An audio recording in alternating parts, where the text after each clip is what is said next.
یہ دو حقیقتیں ایسی ہیں جن کا کوئی ملحد بھی انکار نہیں کر سکتا. خدا کا انکار کر دیا لوگوں نے، لیکن موت کا انکار کوئی نہیں کر سکتا. اور نہ اس بات کا کوئی کہہ سکتا ہے کہ ہمارے پاس ایک ایسا ذریعہ ہے، ایسی ٹیکنالوجی ہے جو یہ بتا دے کہ کس کو کب موت آئے گی. ہے کوئی؟ لیکن ہم ان دو حقیقتوں سے اتنے ہی غافل ہیں. ایک یہ کہ یہ حقیقت کہ موت آئے گی، ایک ہے کہ کچھ پتہ نہیں کب آ جائے گی. ہم غافل ہیں. لوگوں کے جنازے دفن کر کے آتے ہیں، مٹی دے کے آتے ہیں، ہنستے کھیلتے نکل کہ بھائی یہ تو اس کے ساتھ پیش آیا. کبھی سوچا کہ ہمارے ساتھ بھی ہوگا یہ؟ اور جب ہمیں چھوڑ کے چلے جائیں گے لوگ مٹی ڈال کے تو کیا بنے گا ہمارا؟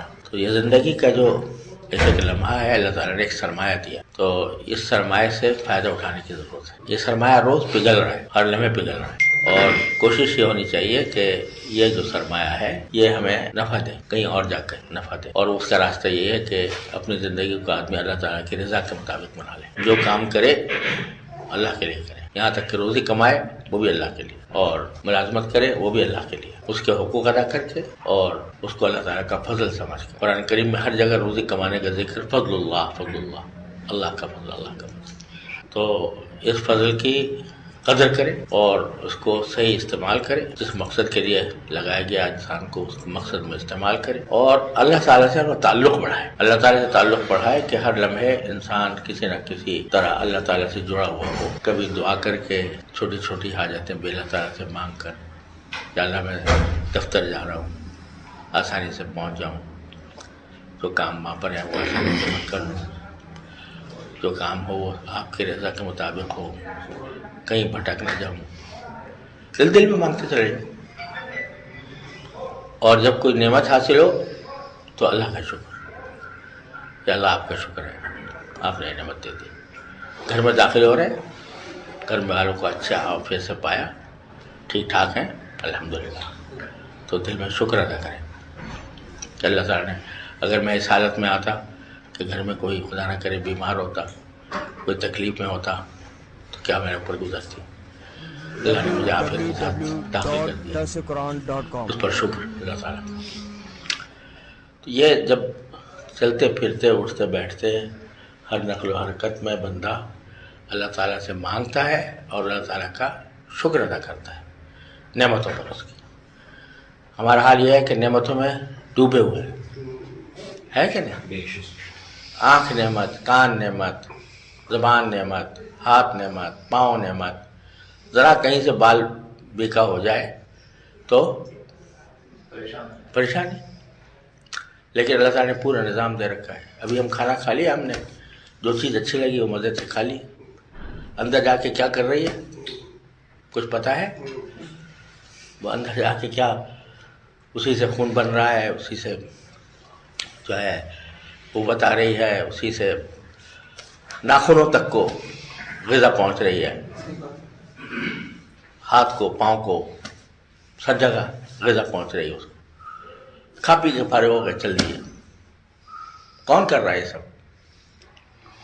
کہ پھر اس میں سے پھر خود ہی اللہ تبارک و تعالیٰ جو چیز ہمارے جسم کے لیے مفید ہے وہ باقی رکھ لیتے ہیں، اور جو وہ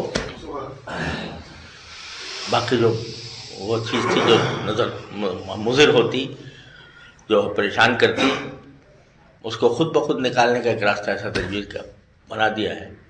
اگر آج انسان دیکھے تو عین قضاء حاجت کے وقت میں اس کو معرفت نصیب ہو اللہ تعالیٰ کی کہ یہ کس طرح اللہ تعالیٰ نے میرے جسم کا کارخانہ بنایا. تو اس کارخانے کو وہی چلا رہا ہے. ہم تو علم قلم جو ہمارے سمجھ میں آئے کہ یہ اس میں مزہ آ رہا ہے، یہ کھا لو، اس میں مزہ آ رہا ہے، یہ کھا لو. وہ جا کے اندر کیا کرے گا اور کس طرح وہ جسم کو توانائی بخشے گا، کس طرح اس میں سے مضر چیزیں نکلیں گی. ایک کارخانہ ہے پورا کسی بنانے والے کا. اس کا کم از کم شکر تو ادا کر لو کہ جب کھانے بیٹھو تو کہ اس نے پرووائڈ کیا ہے، اس کا نام لے لو، بسم اللہ الرحمن الرحیم. اور جب کھا چکو تو اس کا شکر ادا کر لو، الحمدللہ الذی اطعمنا وسقانا وجعلنا. تو جب یہ بندہ جو ہے دو چیزیں کرتا رہے، ہر چیز مانگے اللہ سے، چھوٹی سے چھوٹی اللہ تعالیٰ سے مانگے. حدیث میں آتا ہے کہ تمہارے جوتے کا تسمہ ٹوٹ جائے تو بھی اللہ سے مانگو. جوتے کا تسمہ ٹوٹ جائے تو بھی اللہ تعالیٰ سے کیوں مانگو؟ موچی کے پاس جاؤ سیدھے، لیکن اللہ سے مانگو ایک تو اس وجہ سے کہ بھائی پتہ نہیں وہ موچی ملے گا بھی کہ نہیں، اور اگر مل بھی گیا تو تم سے تمہارا کام کرنے پر راضی ہو جائے گا کہ نہیں، اور اگر راضی بھی ہو گیا تو ٹھیک کرے گا یا غلط کر دے گا. خراب کر دے گا. یہ سارے کام تو کوئی اور کر رہا ہے. آپ دکان کھولے بیٹھے ہیں, آپ کے بس میں ہے کہ گاہک کو بلا لیں. زیادہ سے زیادہ آپ مارکیٹنگ کر سکتے ہیں, لیکن کسی کے دل میں یہ ڈالنا کہ جاؤ وہاں سے مال خریدو, تو یہ کوئی اور کر رہا ہے نا, اس کا شکر تو ادا کرو اور اسی سے مانگ لو کہ اللہ میرے سارے کام درست کر دے, اور جب ہو جائے تو شکر ادا کرو. یہ دو چیزیں ایسی ہیں جو بندے کا تعلق اللہ تبارک و تعالیٰ سے مضبوط کر دے. جب تعلق مضبوط ہو جاتا ہے تو پھر انسان یہ خود سوچتا ہے کہ جو میرا اتنا بڑا انعام کرنے والا ہے تو اس کے احکام سے میں نافرمانی کروں.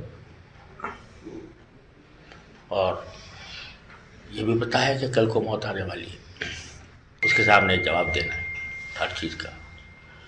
تو جب یہ تصور تعلق میں اللہ قائم ہوتا ہے تو خود بخود انسان جو ہے وہ لگ جاتا ہے اس فکر میں کہ میرا کوئی کام اللہ تعالیٰ کو ناراض نہ کرے. تو اللہ تعالیٰ ہمیں اس کی توفیق عطا فرمائے.